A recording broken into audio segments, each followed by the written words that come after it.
sa x-ray doon tumambad ang drogang ketamine na mahigit 6 na kilo ang timbang. Itinago Hindi na tayo mag-dinner. Ito na yung pinaka-dinner na-turnover na sa natin. PDEA ang mga nasa banda illegal na droga. Nagsasagawa na sila ng backtracking para maaresto at masampahan ng reklamo ang consignee ng kontrabando. Arestado ang 3 lalaki matapos mahulihan ng mahigit 1 milyong pisong halaga ng illegal na sigarilyo sa Bayambang, Pangasinan.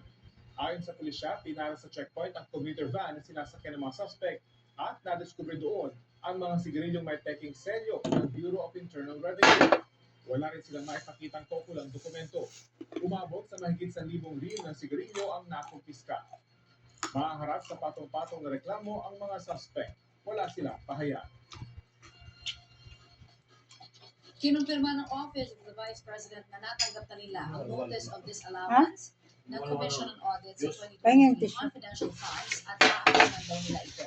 Ang confidential funds na isa sa mga Nihalo kaya yan, Ju? laban kay Vice Hindi, President pinaghati Sara ko. Duterte, nakitaan daw ng pattern of misuse ng ilang miyembro ng House Justice Committee. Balitang kalit, hindi nakakaliban text.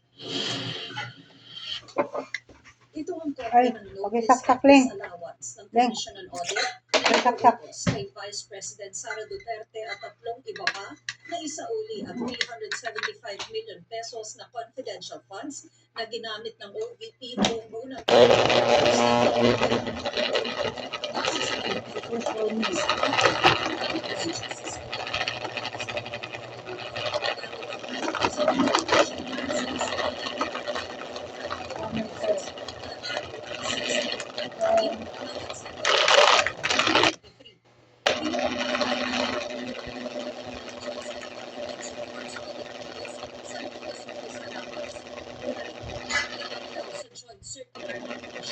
ang utos daw ni Vice President